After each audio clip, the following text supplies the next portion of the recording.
Bonjour mes chers élèves, je suis de retour avec vous.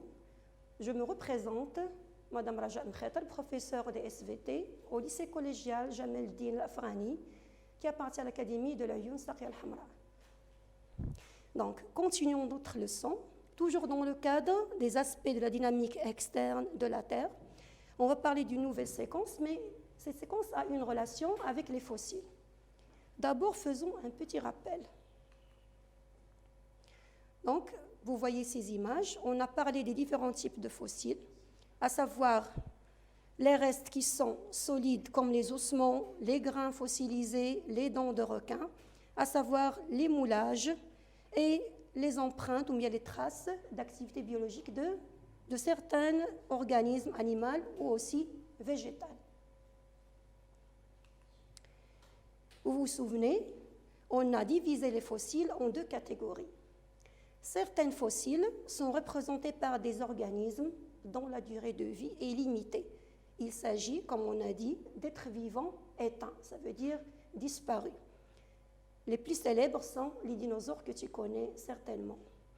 La deuxième catégorie, ce sont des fossiles représentés par des organismes végétaux toujours ou animal, un organisme végétal ou animal, dont la durée de vie est non limitée. Il s'agit d'êtres vivants non éteints, ça veut dire qui ne sont pas encore disparus. Pour les premiers, ils sont utilisés pour donner un âge relatif aux roches sédimentaires. C'est ce qu'on appelle la datation relative des roches. Les seconds sont utilisés pour la reconstitution d'un milieu ancien de sédimentation.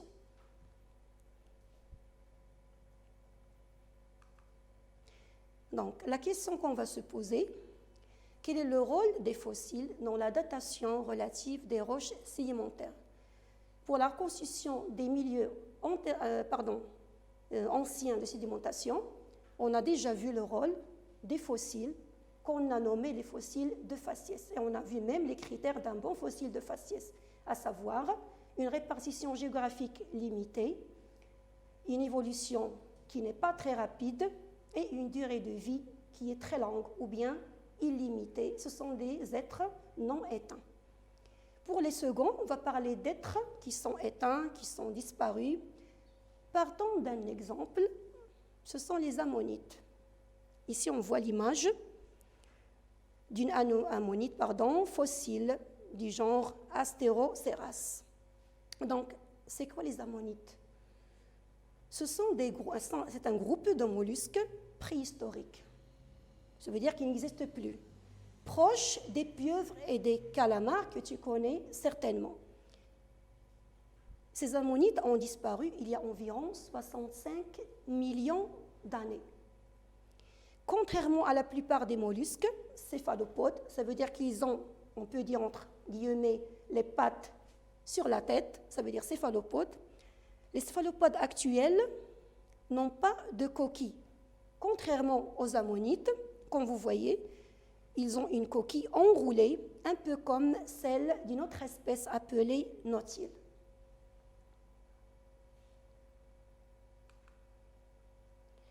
Découvrons ensemble les caractéristiques de l'ammonite.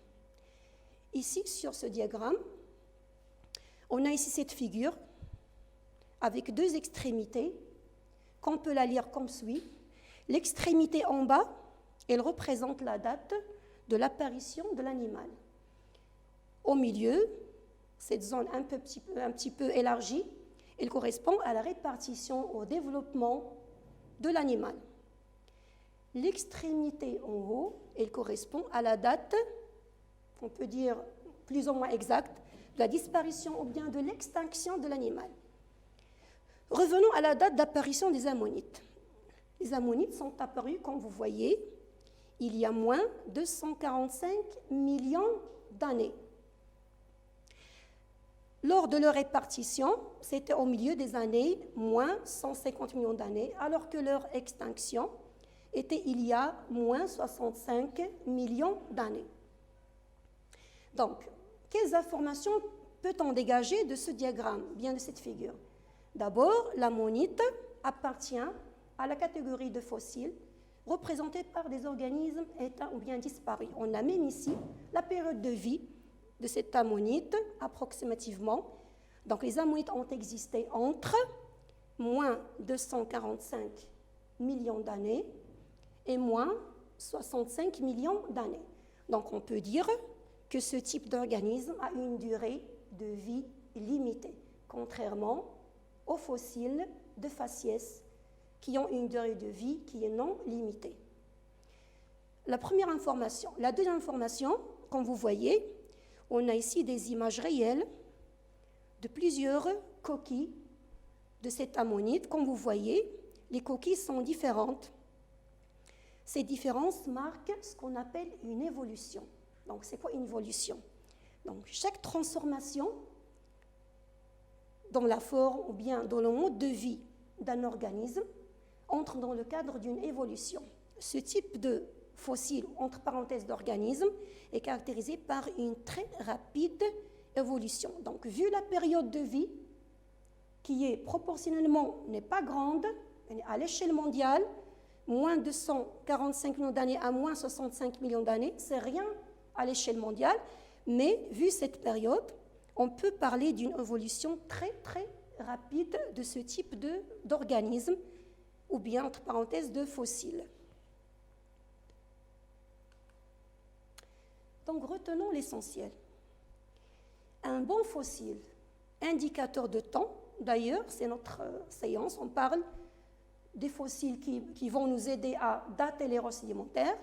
Un bon fossile, indicateur de temps, doit avoir une faible extension verticale dans les sédiments. Qu'est-ce que ça veut dire tout ça? Ça veut dire qu'il s'agit d'organismes éteints qu'on ne va pas trouver dans toutes les couches sédimentaires. C'est ce qu'on appelle une faible extension verticale dans les sédiments. Il s'agit, comme je l'ai dit, d'organismes éteints. Donc, à retenir, ce type de fossiles ont une durée de vie limitée dans le temps. Ce sont des êtres éteints, soit des êtres qui appartiennent au groupe des animaux, ou bien de végétaux. La deuxième caractéristique d'un bon fossile indicateur de temps, c'est une grande extension horizontale. Donc, contrairement à la première, ici on parle de la répartition des fossiles au niveau des couches sédimentaires. Ici on parle à l'échelle mondiale. Une grande extension horizontale, ça veut dire qu'on peut trouver le même type de fossiles dans plusieurs régions du monde. On parle d'une vaste répartition géographique. Une deuxième fois, contrairement aux fossiles de faciès, qui sont caractérisés par une répartition géographique qui est restreinte ou bien limitée. La troisième caractéristique, comme on l'a déjà vu dans le diagramme, c'est une grande vitesse d'évolution. Donc, ce type de fossiles sont caractérisés, contrairement toujours aux fossiles de faciès, par une grande vitesse d'évolution. Donc, retenons les trois caractères d'un bon fossile indicateur du milieu. Un bon fossile indicateur de milieu doit avoir une durée de vie limitée. On parle d'organismes éteints.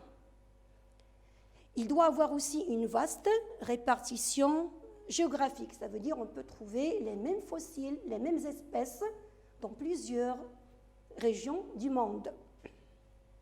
À la fin, ce type de fossile est caractérisé par une grande vitesse d'évolution. Retenons aussi, tous les fossiles ayant ces caractères permettent très bien de dater les terrains, ou bien tout simplement les roches sédimentaires qu'ils contiennent.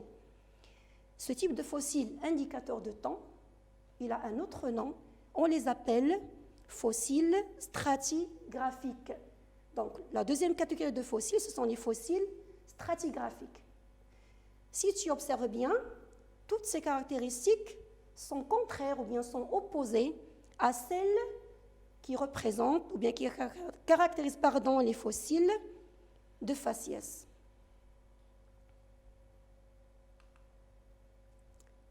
Prenons un exemple pour bien comprendre.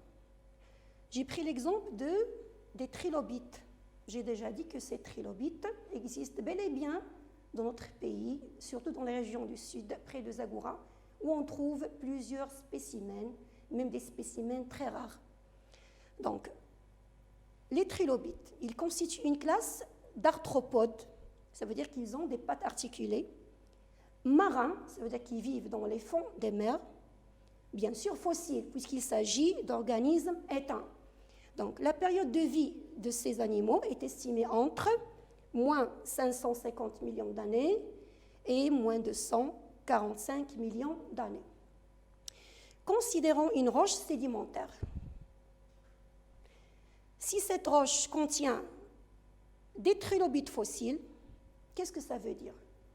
Ça veut dire que cette roche a le même âge relatif bien que ce fossile. Ça veut dire aussi que cette roche sédimentaire s'est déposée dans une période située entre moins 550 millions d'années et moins de 145 millions d'années. C'est ce qu'on appelle une datation relative.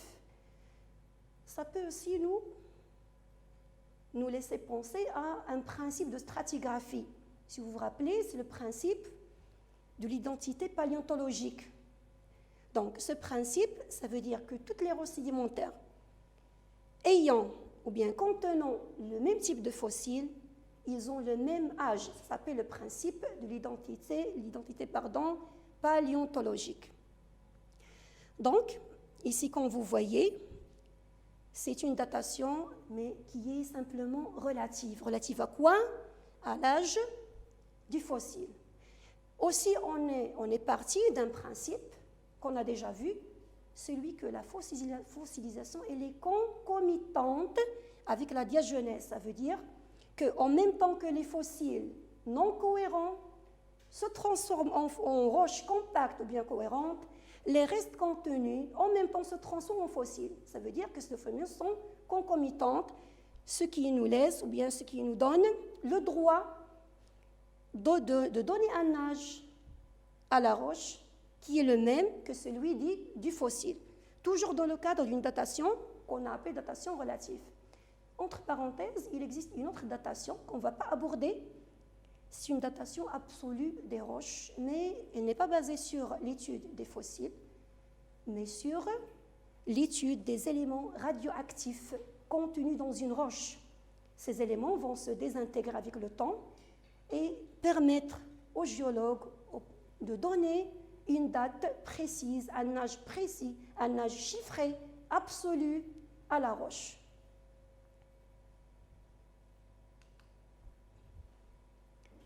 Petite remarque. Au cours des temps géologiques, il a existé des périodes de grandes crises biologiques, avec disparition puis apparition de nombreuses espèces. C'est le cas du trilobite, par exemple. Ces crises permettent de découper les temps géologiques en grandes périodes appelées ères. Pour chaque ère, il existe des fossiles, bien sûr caractéristiques. On va parler ou bien on va aborder ce qu'on appelle l'échelle stratigraphique.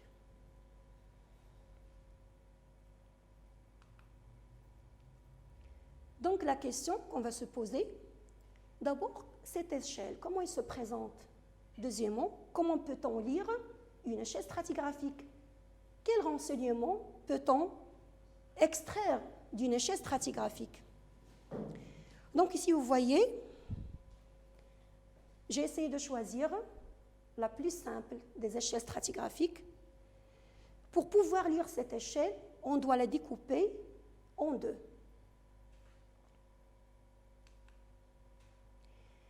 Ici, j'ai pris la partie en bas. Pourquoi? Parce qu'on commence à lire cette échelle, mais d'en bas. Pourquoi? Pour avoir un ordre chronologique des faits. Donc, cette échelle comprend, comme j'ai dit, des ères qui sont des périodes géologiques estimées en millions d'années. Il y a l'ère primaire.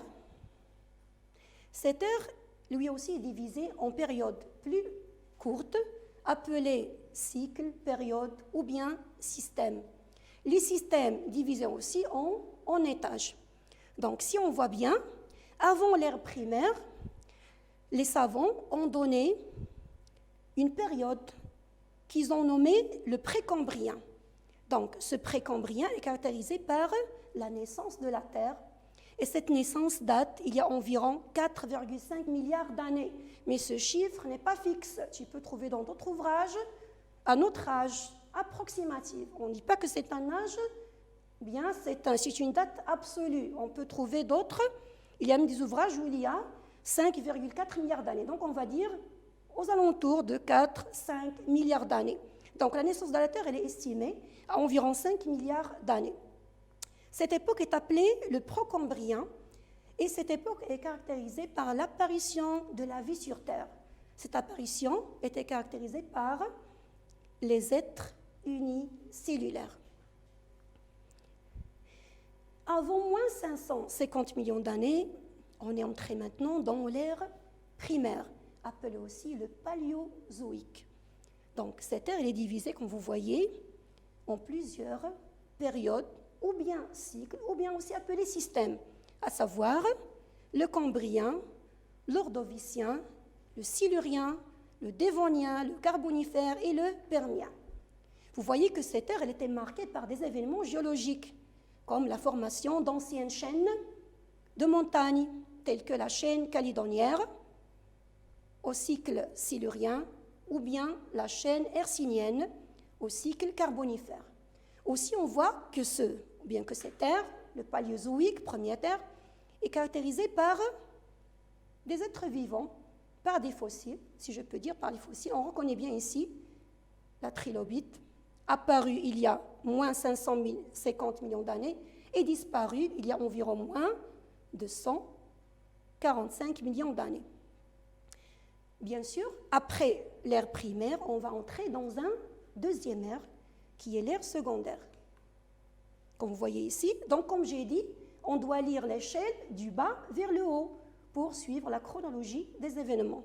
Donc, le deuxième ère, ou bien le Mésozoïque, lui aussi est divisé en cycles ou bien systèmes, comme je l'ai dit. Cette ère, elle est comprise entre moins de 145 millions d'années et moins 65 millions d'années.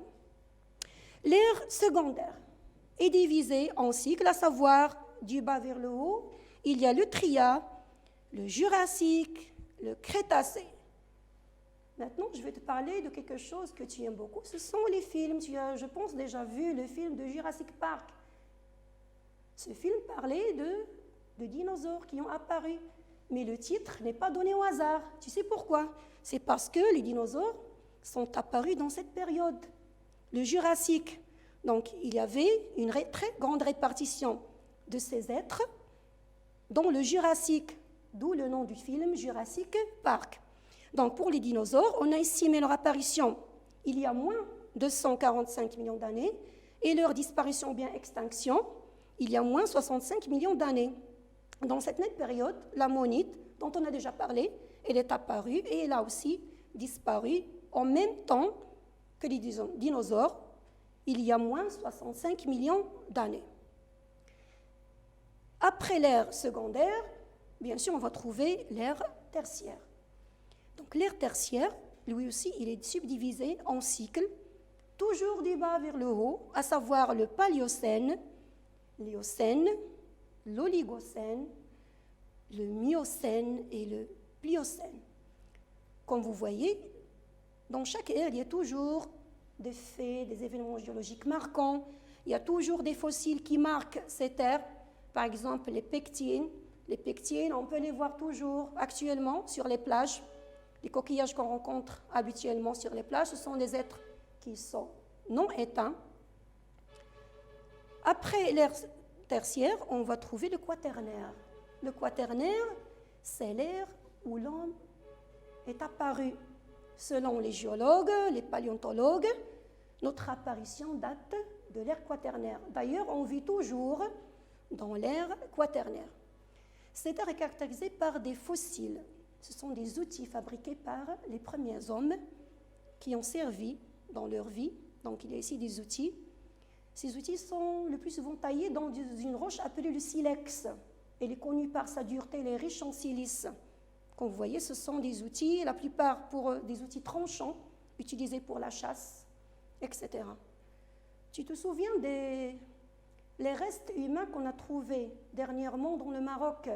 Il paraît que le Maroc est le berceau de l'humanité. On a retrouvé récemment 5 crânes appartenant à l'Homo sapiens, le plus ancien du monde, qui date de 315 000 ans.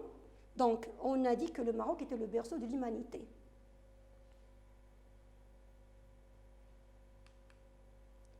Retenons l'essentiel. L'étude des fossiles a très bien permis aux géologues, aux paléontologues, de retracer l'histoire de la Terre et de diviser le temps géologique. Depuis la naissance de la Terre, il y a environ 4,5 milliards d'années. Mais comme j'ai dit, ce n'est pas une date qui est très fixe. Dans d'autres ouvrages, tu peux trouver une autre date, mais qui va aux alentours de 5 milliards d'années. Donc, revenons à notre sujet. Ces fossiles ont permis de diviser le temps géologique depuis la naissance de la Terre, comme on a dit, en grandes périodes appelées ères. L'échelle stratigraphique comporte 4 ères.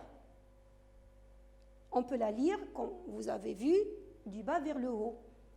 L'ère primaire étant le plus ancien, appelé aussi le paléozoïque. Nous vivons actuellement, bien sûr, dans l'ère quaternaire, où l'homme est apparu pour la première fois. Chaque ère comprend des millions d'années et divisé lui-même en périodes proportionnellement plus courtes, appelées cycles, ou bien périodes, ou bien systèmes. Chaque système est subdivisé lui aussi en sous-systèmes ou bien étages. Je peux trouver le mot étage. Pardon, chaque sous-système est divisé lui aussi en étages. Donc, récapitulons. Chaque ère divisée en cycles, chaque cycle peut être divisé en sous-systèmes, chaque sous-système peut être divisé en étages, et ici on va des périodes les plus longues vers des périodes proportionnellement plus courtes, toujours datées en millions d'années. Comme on a vu, chaque cycle est caractérisé par des événements géologiques et des fossiles spécifiques.